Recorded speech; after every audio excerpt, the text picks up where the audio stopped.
Thank you very much for coming to the talk. This is modeling video games with Python and Blender. And before starting about what it is, Blender, what relation Python has with Blender, I would like to talk a little about why I'm doing this talk in the first place. I want to give this talk because this is how I knew Python for the first time, and it helped me discover many great things. Probably if it wasn't for Blender, I might have ended up working in another language. The main reason I think that I was so engaged with Python was because it was very fun, something I did on my spare time. And also, I want to share that with you. But why do you care about that? So for that, I would need to know how many developers are here. Please raise your hand. Okay, full-time developers working, and how many students like not working right now? Okay, great. So this is a very good way to learn Python.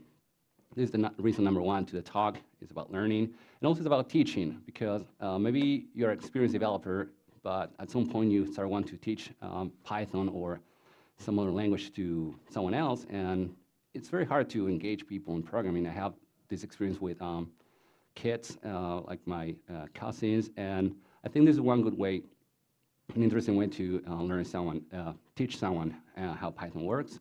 And also it's very fun, and when you are having fun, it's much better to learn something. So this is great then talk for a beginner, and this is why you might learn using Blender and Python, read and write text files or byte files. That's something that maybe it's more interesting doing it here than doing XML files or JSON files. Basic data structures and algorithms, that's something that you actually you really need to do in that way, but also APIs, mainly the Blender API, how a function works, how to import a module. But what if you're an advanced developer? What if you already know Python and you're interested in video games and modeling? What can these work for you? Well, it turns out that video games are 99% closed source. Video games are not open source friendly.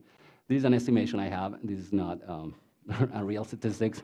But in my experience, this is how video games are. We have no idea how they work, so you need more advanced skills to really become a good game modeler. And those skills are more heavy stuff, how I call it, is Python metaprogramming. We're going to see later how to parse files, and it gets really complicated when you want to do many different formats, so you want to use the dynamic nature of Python to really not go insane. And then, since we are closed source, we want to know how the games work. And that leads to reverse engineering. That was a skill which is very hard, but might be really fun too if you do it with video games.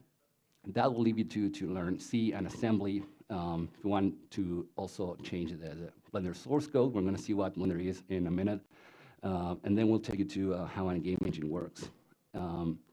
So this is something useful, but we're not going to see something advanced here. It's just if you know what this could take you in the future, and basically is develop the skills. This is something from the PyCon keynote.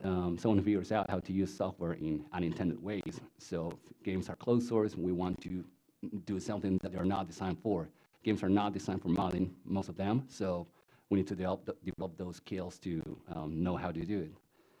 So, and the second reason why I'm doing this talk is modifying something is much better than doing it from scratch. Think, for example, of open source. You don't want to do something very complicated like a database from scratch. If you want to learn it, you're probably going to dig around SQLite and you're going to modify the code, or you're just going to read the source and learn a lot. And it's also very important that you like something, you're very interested in that. I have a tweet here from Jeff that is it's like a fancy. Like when you like something and you just want to learn about it, you usually modify things. Think, for example, of you want to learn to play an instrument. That's how I learned. I wanted to just play songs that I liked, and that took me to learn the basics and the hard things. But I just really wanted to do to learn how to play certain songs, and that will be that what motivated me to really learn the basics. So this could work too for developing skills that are really hard in the future if you find a game that you like. Actually, I'm not a gamer. I don't play games very much, but I find them very interesting on how they work, and what's behind. I'm also not a game developer. It's something that I really do for fun.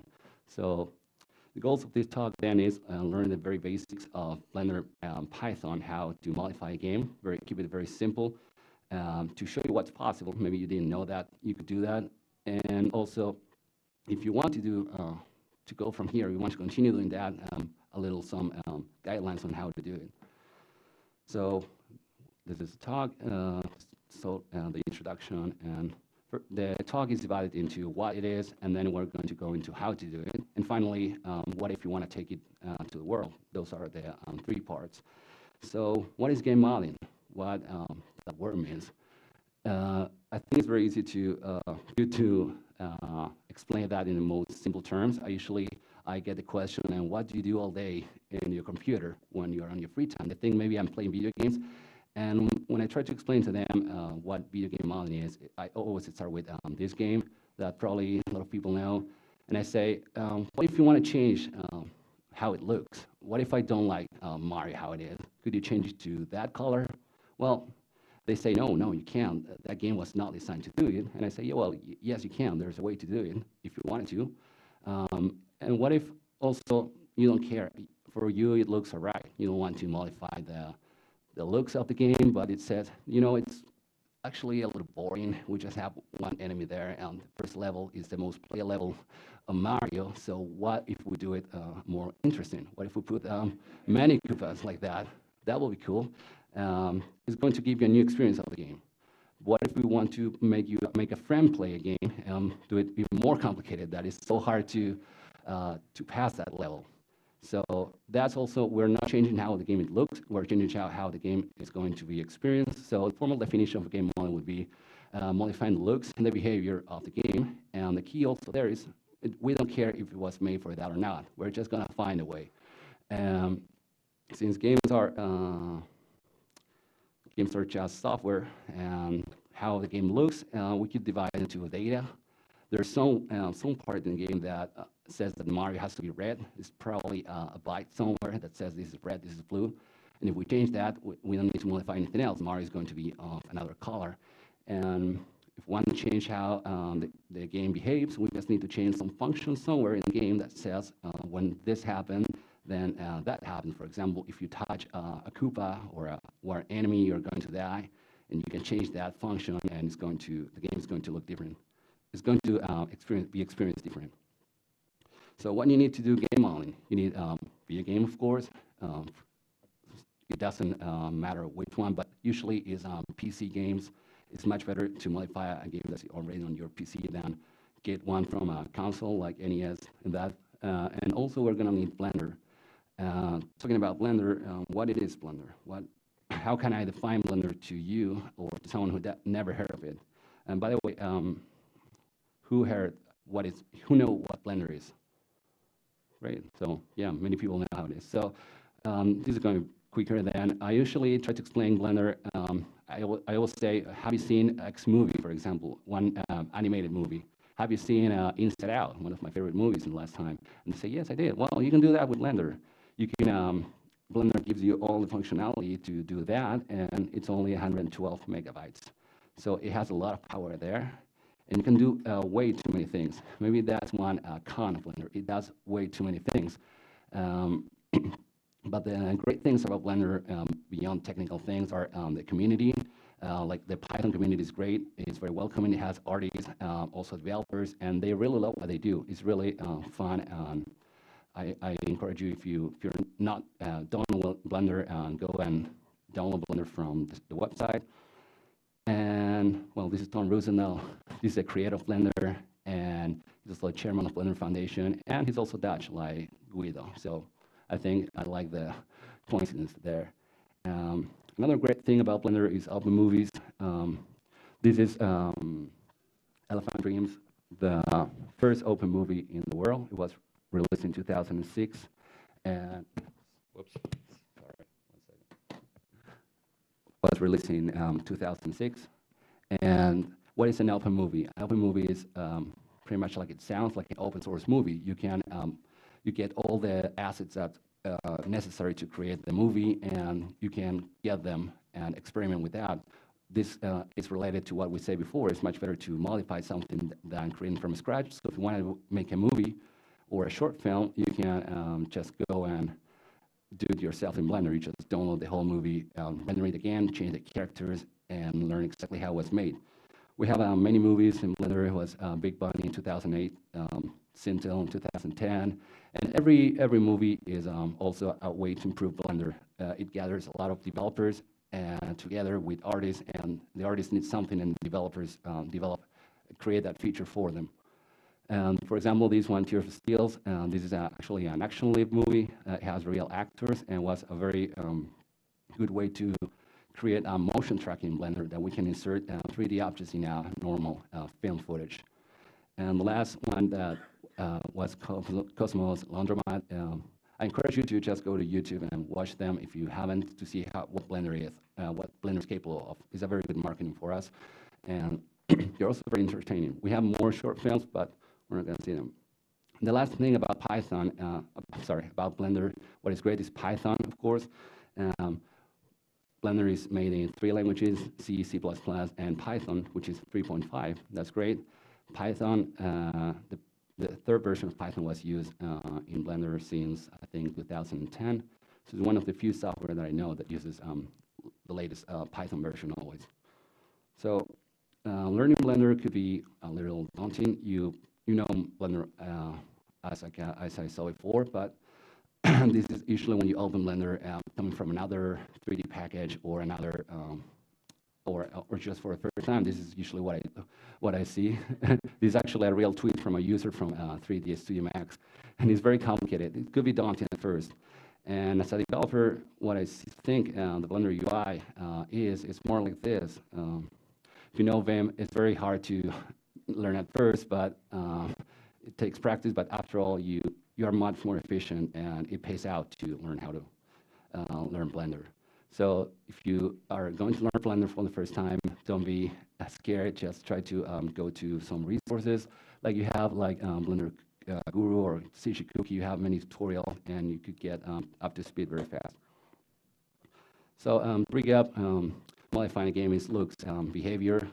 We don't care if it's made for that or not, but we need many hard skills to get to that. Blender is very good software. Actually, it's one of the best open source softwares I know. And well, that's it. We're going to go on to how to do game modeling, very basic stuff in Blender. Okay, so let's learn again very basic stuff. We don't want to go very complicated, since game modeling could be very complex, and I can't show you all of that. We're going to see the Python API, how to create 3D geometry, and some basic data structures. That's just a very minimum that you need to get started. So in Blender, we have a lot of objects. It's like everything could be an object in Blender. And inside those objects, we have different types of data. This is, for example, this is the first thing you see when you start Blender. Is a very minimalist 3D scene. We have a cube, a camera, and a lamp. That's all you have, 3 objects. And if you want to see code, to start coding with Python from Blender, we go to that menu over there to change and go to scripting. It's going to change to this window where we have a text editor and a console. We can just type the commands on the console on the fly, like we're doing a regular Python REPL, or click run script. Or we can also create an add-on. An add-on is basically a couple of Python files, which a little dictionary that you say Blender, and you install it by doing just double-click from install from Blender. And so let's start with some code. If we want to inspect the objects in Blender, first, most important thing is get the BPY module. We import it like that. To see how many models we have as soon as we start Blender is bpi.data.objects. And it's going to give us a collection. This is very important. All in Blender, all objects are stored in a collection. We're going to see why. And if we can go to them using indices, or we can also call them by name, but we're not going to see that. So we go and which objects is in index 0, we get the camera, the cube, number 1, and the lamp, number 2. We also can inspect the type, and you can see it's an object type of Blender. Like we said, objects have many attributes in common, but the real important thing is what they have inside of them, the data. Some common attributes that objects have are the name. We can access them by cube.name. We get cube location. We get vector. That's since a cube, for example, is located in the center, you have 0, 0, 0. And the scale is, well, how big an object is. Those like the most basic things, the most basic attributes an object has. And if we want to change them, we can just do cube location and assign any to axis. For here, we have X, Y, and Z. We're going to see that in a second.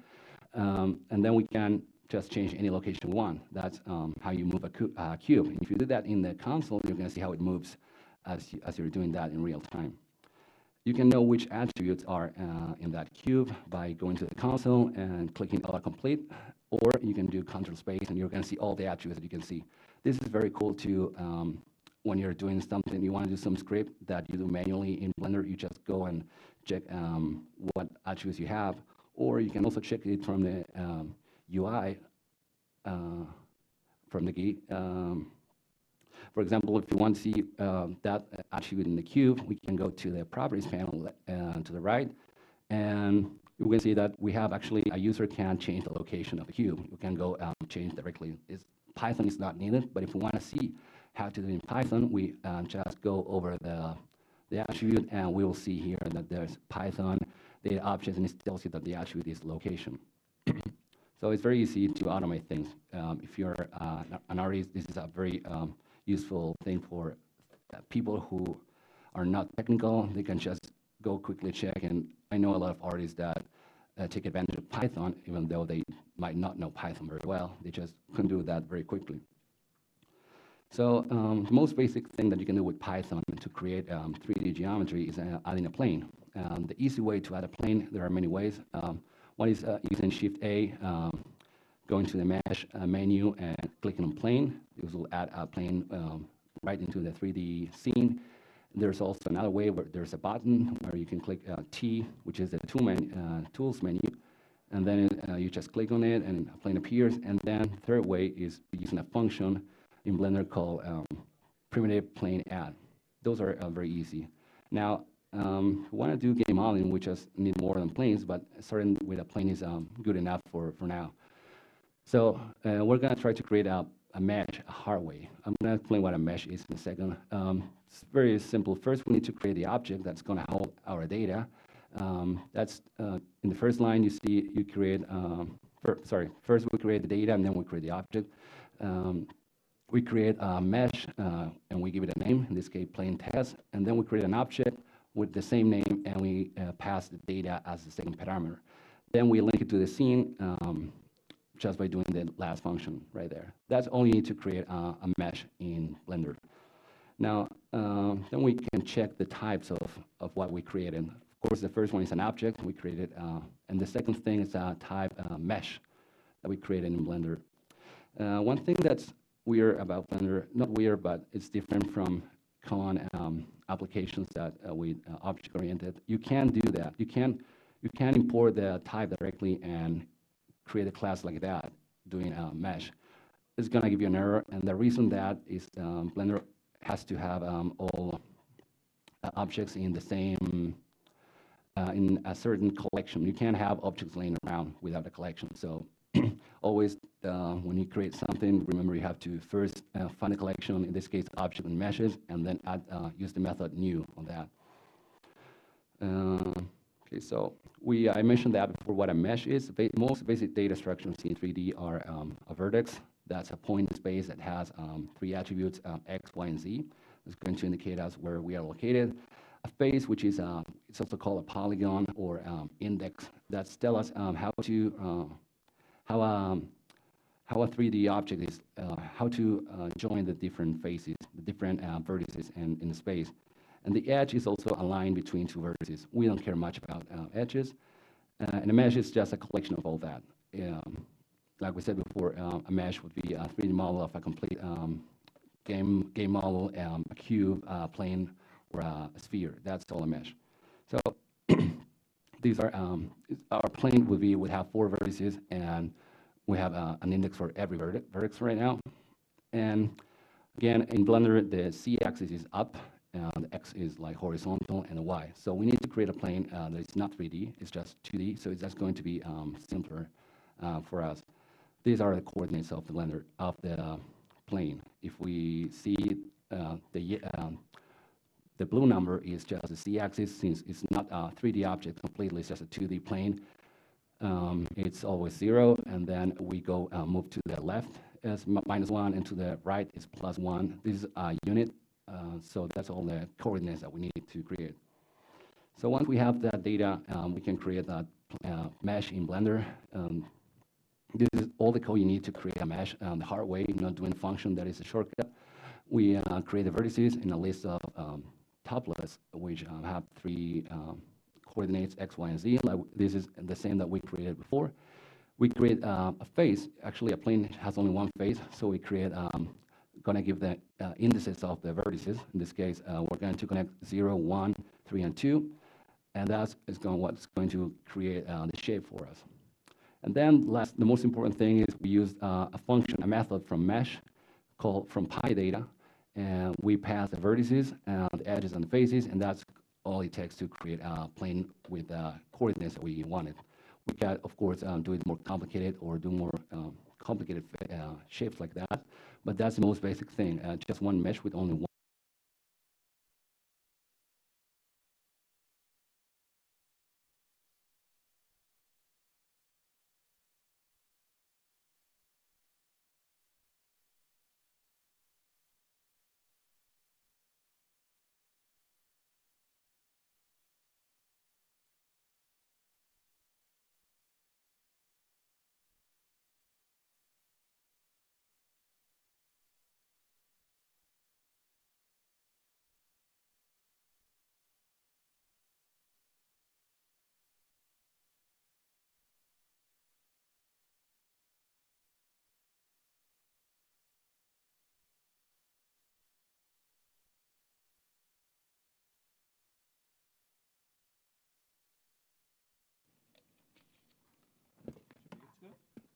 Hello? Yeah, okay, great, sorry about that.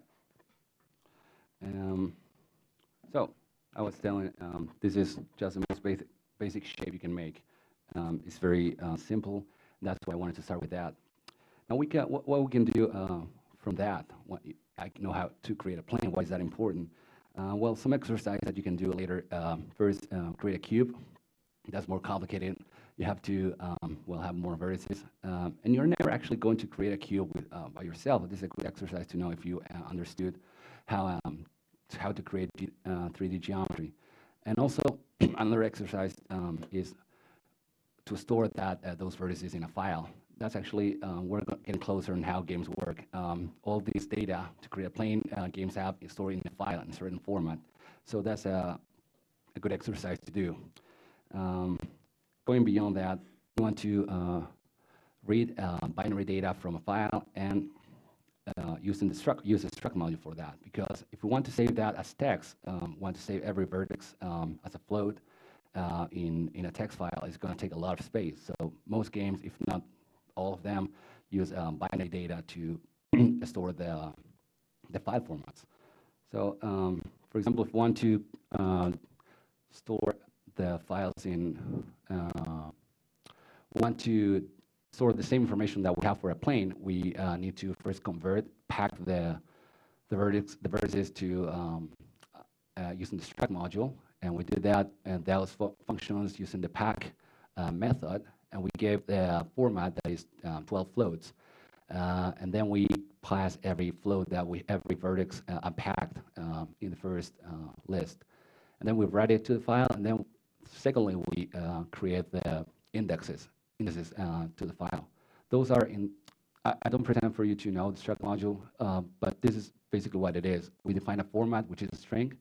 It needs to know how to pack the binary data, And then you give the numbers according to what number you passed before. 12 floats, we need at least 12 numbers we're going to pass. And then to read back the data is pretty much the same thing. You just use the unpack method. We unpack and we have to pass what way we have to unpack the data. We know that we are reading 12 floats, so we pass 12F. And you can see there that we're reading 48 bytes before, and then we're reading 16 bytes.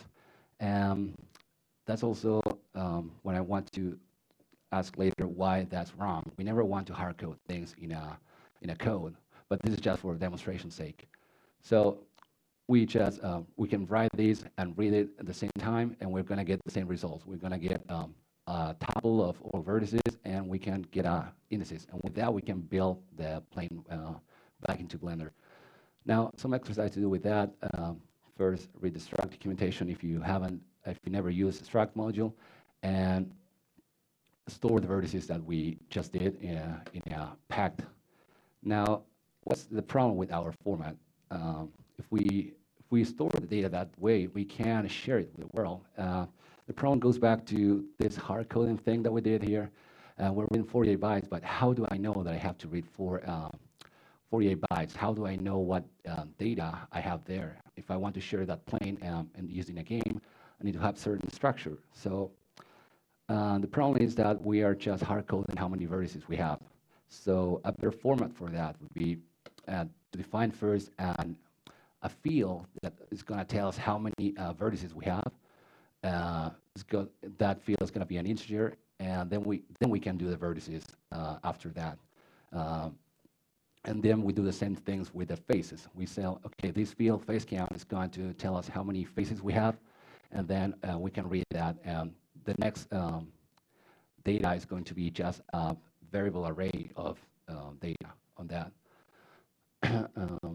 So if we have that format, we can read it first. We read how many vertices we have in that vertex count, struct, and unpack. Now, then we create the format that we're going to unpack. We know that we need it's an integer because it's defined in the format, and then we create the string that is going to be given to the unpack from method, and then we pass just the buffer that we read when we open the file, and then we do the same with the faces. This is when this format we can store any geometry we want. Let's say we want to create a cube. We can just say, okay, in the first, we're going to read in vertex count, it's going to be 8 vertices, and then we can go and unpack that and get all the 8 vertices that we want. So that was pretty much what's basic 3D API with Blender. We saw the Blender API, very, very basic data structures, just how to create a plane. And that's the struct modules for reading and writing files. That's pretty much what you have to learn to do game modeling. That's the most basic stuff. Now, how do we take that to the real world? Because it's really boring to do just planes and cubes, but also it could help teaching very basic stuff. Actually, you can go and if you want to teach someone programming, like you want to emulate the turtle module that you can just move the turtle around. You can do that with Blender 2. You can say to a kid, go and move this cube, do these attributes, or create a cube that has certain things with certain parameters. There's a lot to explore there. But so to create your first mod, once you get used to Blender and you're used with the struct module and you did some exercise with that, what I recommend doing is find a game that is open source. That's very important because we don't want to deal on how to find out what data structure is. This is the most basic format that we saw. But basically all games have these formats. They have certain fields of a certain type, and then they're going to tell you what to do with that. So one good game also that needs to be open source, it has to have a very easy structure because games are they're very hard. They have very hard structures. So if you want to just go and try one of those games, it has to be easy. One recommendation I have is the game Quake 2. It was developed in, I think, 90s. I played that. It's a very good game, but also it's open source. It was open source way after it was released. It was developed by John Carmack. He's one of the greatest programmers, and he made a lot of advancements in video games. I recommend also reading the the book about John Carmack and how they developed Doom and Quake and all of those games. So it has a lot of history there.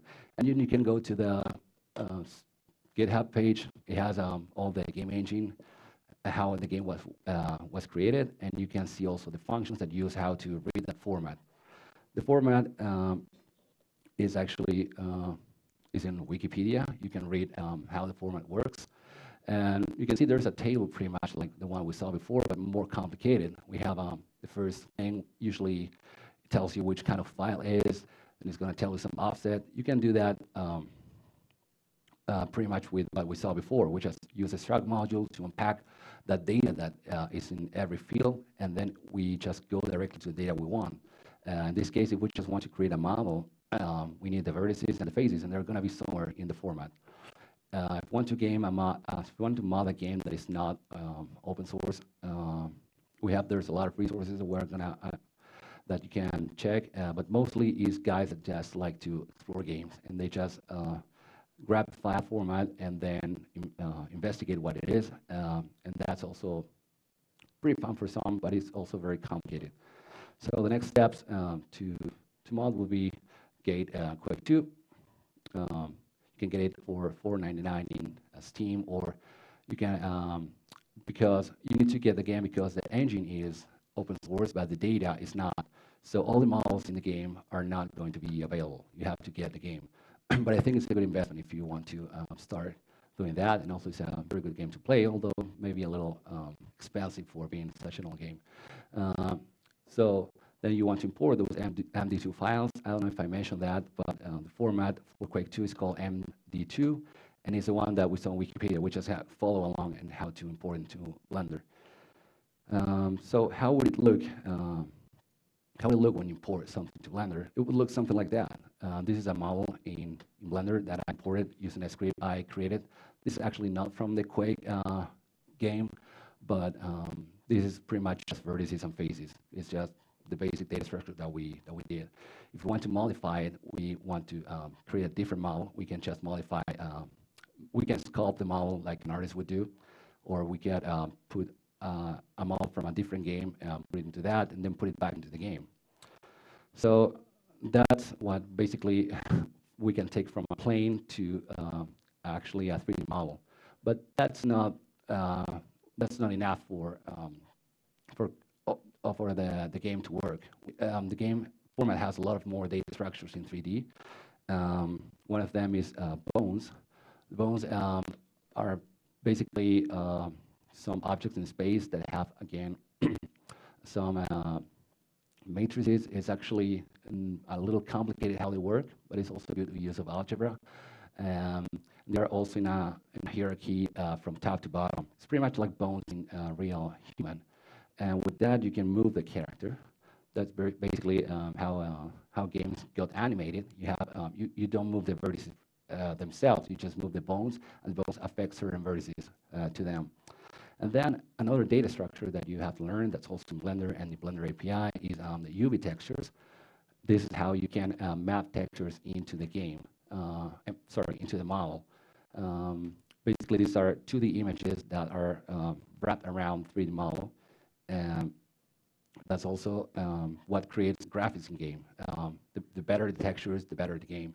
And also there's different kind of textures, but basically it's just that, a list of tuples of coordinates, and then you can project into 3D space. So there's a demo about it. If you go to that website, I created one tool that is to importing and exporting models into Blender. And I explain what you can do. Not only you can import models, but you can also import the whole levels of a game. You can import also different objects that you see. Everything that you see in a game, you can import it into Blender.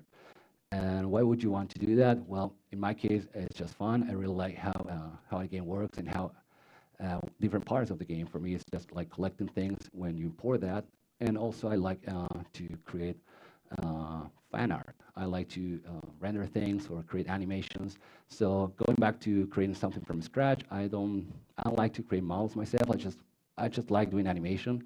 It's just I have a model without bones and everything. I just can start doing the animation with a model created from someone who is much better than me creating models. So a couple of resources to do about all these things. Actually, only three.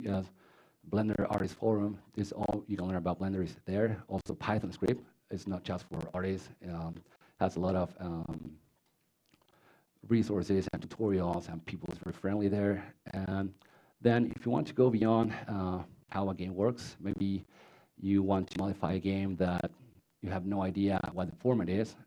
There's a very high chance that it's in that forum. There's a lot of hackers there that like to figure out formats just for fun. So they grab a file and they just know how to do it, and they probably will tell you. Or there's also a lot of people asking for that. This is a thing that you do just for fun. So usually they do it if they like the game. If they don't care about the game, they're not going to do it. So that's why it's useful to learn that by yourself. So you don't depend on people. That's what I'm at right now. I'm trying to learn more about reverse engineering and how a game works to model different games that I want. And last resource is me. You can contact me on Twitter or GitHub, and we can work on something together. And because this is really fun for me, I do it as fun, every time I can. And I've been doing this for years. So like I said before, I'm just a Python developer. I don't do this for a living, but I work with Python every time, so professionally and in my spare time. So if you just want to chat with me, I would be very happy to do so. So, and that would be pretty much it. Thank you very much for having me here.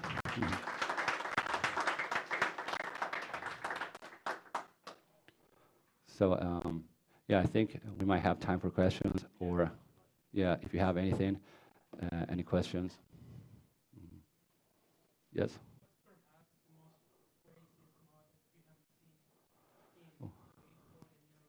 Well, the craziest mod that I have seen. Well, there's so many mods. Actually, I have extra slides too. Took some part of the talk that was showing different examples of the mods. Actually, they're right here. Um, but might not have time for that. So, but the craziest thing is animations, because animations are a terrible thing. They're very, very complicated. And I haven't seen a lot of mods of animations because it's so hard to make. And I've seen guys doing modding to get that information, just dumping the memory of the PlayStation 2 on how the animations work. So when I saw that, it's amazing. Animations also is the most difficult thing to make. If you're an artist, animation is really, really hard, even if you do just motion capture. It's something, if you want to create a game by yourself, doing animations from scratch, it's going to be it's going to be very time consuming. So the guys who actually figure out the animations that have to be compressed, and there's way too many ways to do it, is one of the craziest things I've seen in the modeling community.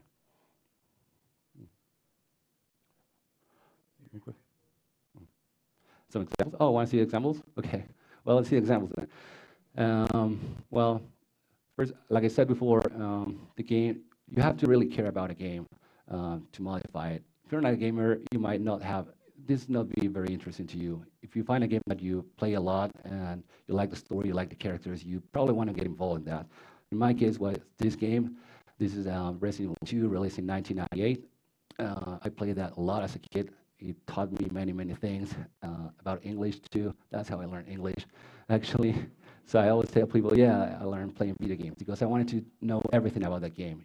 You find files in the game, so I translated all the files. I draw the comics about it. It was crazy. I really like that. So this is a remake of Resident Evil 2 made by fans, and they tried to modify the looks and the behavior of the game.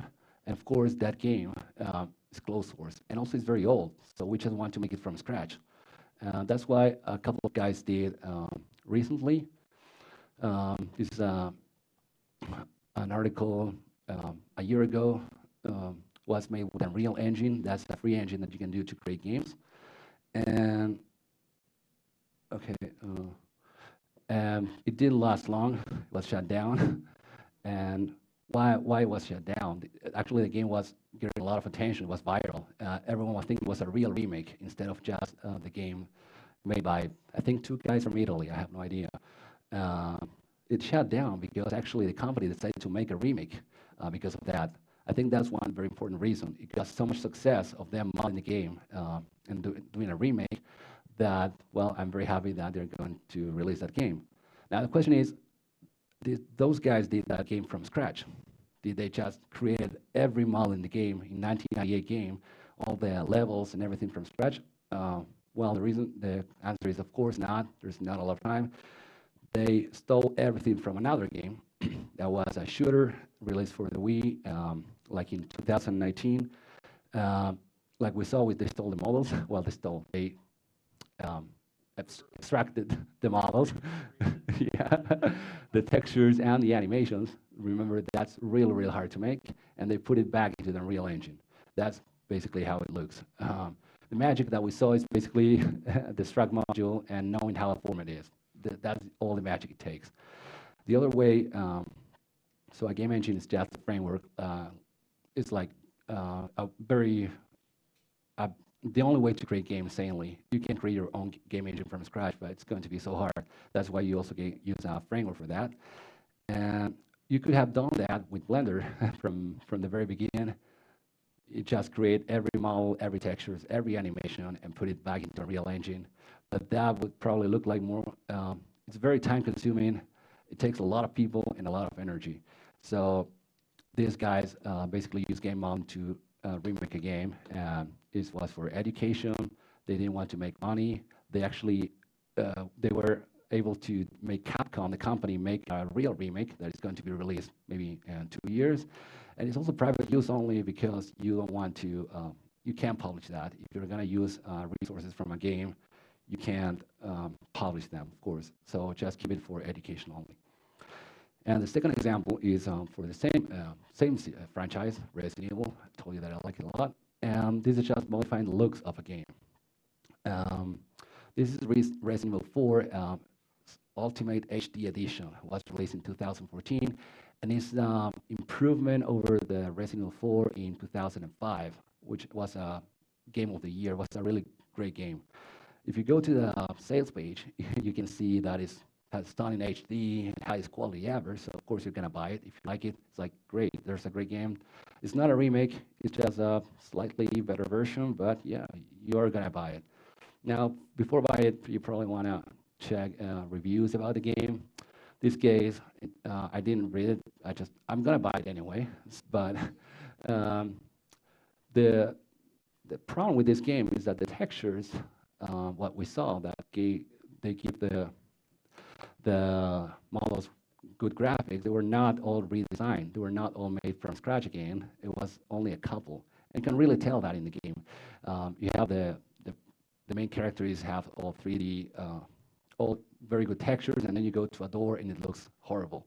So two guys from Spain created this project, and that's how they recreated every texture in the game. They're actually going texture by texture, taking pictures in different places and doing it again from scratch. Takes a lot of skill for that, but the game is looking amazing. It's really, really good. And how they did that is they just basically used the tools that we saw to extract textures, do them again, and put them back into the game. This is a community project. There are only two. They're also taking donations, and it's very time consuming. You have to really like the game to do that. And since they created the textures, they just recreated that to the images. It's okay to be released. You can't just go to the website, and probably it's not going to be taken down. So those are the most examples that are close to me because that's the game I really like. But you can also see another example on my GitHub page that, again, is on Brachi. You can see a project I'm working on called Album, where I'm trying to mod a lot of different games and also doing some meta programming to parse binary files in the same way. So, well, those are examples. So, again, thank you very much.